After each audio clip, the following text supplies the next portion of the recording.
So the first specimen that we are going to demonstrate for you today is an oriented lumpectomy. As you can see here, oriented lumpectomies require between 6 and 4 colors. I have elected to ink this specimen 6 colors. So we are going to designate this as a right lumpectomy specimen. So blue is my superior margin. Green is my inferior margin. Orange is anterior.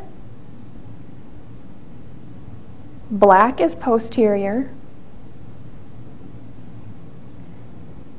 Lateral is yellow. And red is medial. I'm going to insert this paper clip into the specimen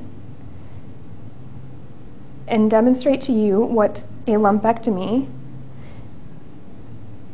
with needle localization looks like. This wire will become important as we section our specimen. It's my preference to always keep the specimen's orientation as though the patient were lying face down directly in front of me. So my anterior surface is going to be facing the board, and my posterior surface is facing me. Again, this is going to be superior, inferior, lateral, and medial. The first thing that you're going to do when the specimen is received in the lab is measure it in 3 dimensions. I am going to go ahead and forego that step because at this point in your education, you are all fairly well capable of measuring specimens appropriately. As you can see here, I have already inked as well, but after you measure your specimen, you're going to go ahead and ink. These designations, as far as colors are concerned, are going to change based upon the facility you are at.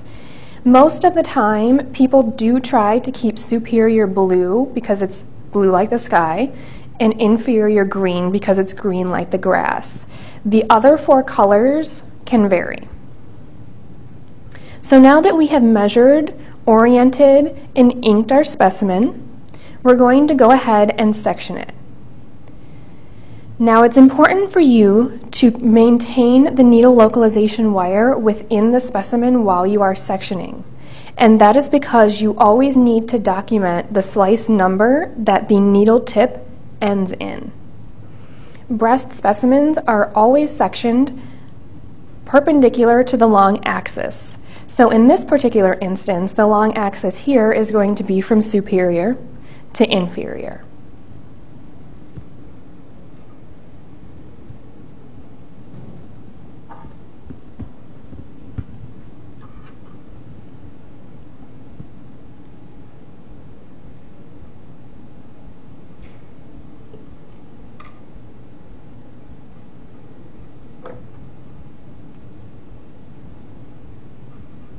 As you are sectioning through your specimen, please make sure that you lay out your slices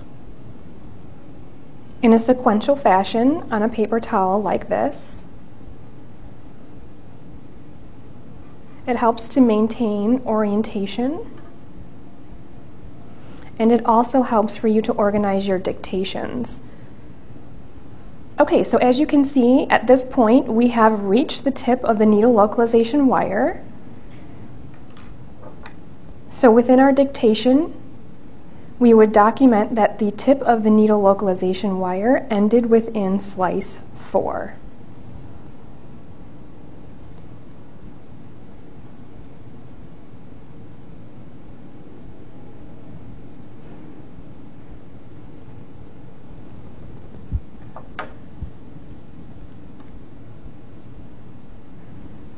So here we have laid out our specimen as we sectioned it, slice 1 being superior, slice 2, 3, 4, this is where our needle localization tip ended, 5, and 6 being our inferior margin. On these 4 middle slices, you should be able to see that you have breast parenchyma in the center in relation to 4 different margins: red, yellow, orange, and black. And it's laid out exactly the same on all of these slices.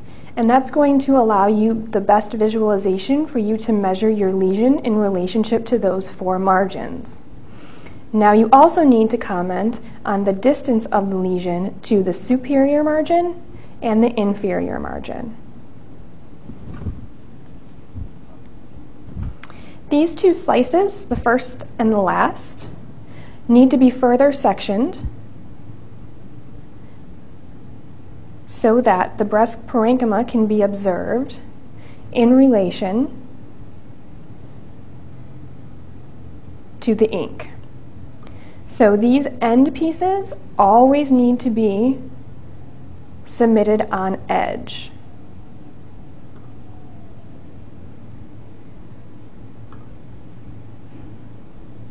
And that's different from these 4 midsections, which can be submitted as they are within the cassette.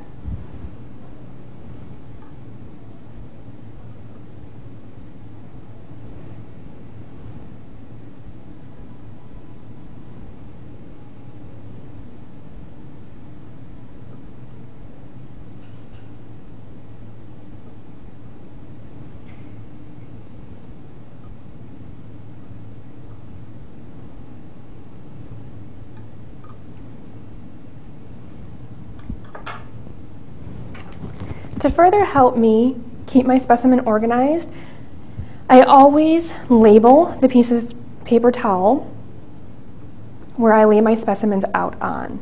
So we have 1, 2, 3, 4, 5, 6 slices. I'm also going to label this as inferior and this as superior, so that if anyone else has to go back to the bucket, so to speak, to submit additional sections that maybe I didn't submit if this specimen were exceptionally large, they would be able to reconstruct the way that I prosected the specimen. I'm also going to indicate on here that the needle tip was identified within slice 4. So as you can see, because this specimen is fairly small, I would likely be able to fit an entire slice into a single cassette. However, if your slices are large, you're going to have to bisect, trisect, or quadrisect your slice so that you can submit the entire slice into a cassette. If we were bisecting, you would simply just divide the slice itself in half. Half of the slice would go into one cassette, and half of the slice would go into another cassette. The way that this would be cataloged within your specimen summary is, for example, A1-A2- slice 3, bisected. For the end pieces, remember, we're always going to submit these pieces on edge, and we can again divide them into multiple cassettes as needed.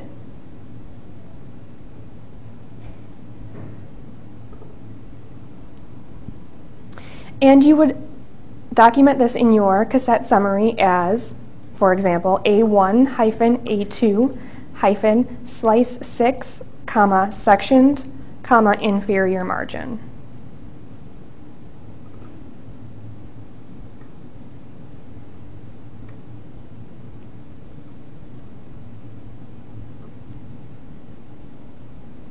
Okay, that's it for the oriented lumpectomy.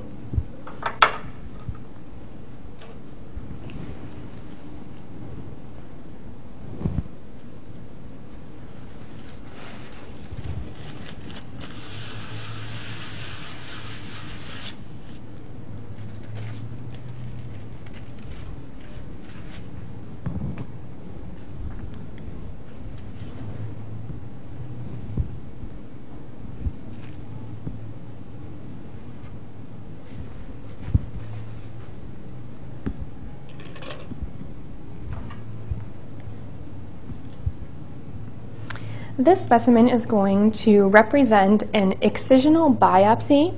Oftentimes these specimens are excised for initial diagnosis or excision of a benign pathology. So when you receive this specimen type in the lab, the first thing you're going to do is measure it in 3 dimensions. After you measure it, because the specimen is unoriented, you can go ahead and ink all 6 sides of your cube the same color. After your inking is complete, you're again going to section from perpendicular to the long axis and lay your slices out sequentially on a paper towel.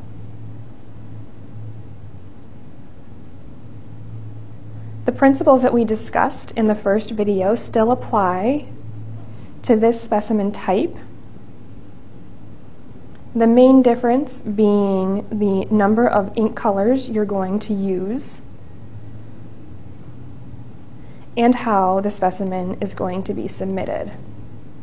Excisional biopsies for initial diagnosis always need to be submitted into their entirety, whereas lumpectomy specimens excised for either benign or malignant lesions need to be not necessarily submitted in their entirety, but you need to submit 1 section per centimeter of the greatest dimension of the mass, and those sections can include the relationships to all 6 of the margins. So for this specimen, we're going to go ahead, just like we did for the oriented lumpectomy, and further section our first and last slice. Again, these slices are going to need to be submitted on edge, whereas the slices within the middle portion of the specimen can be submitted on their face or as they are currently sitting on the napkin.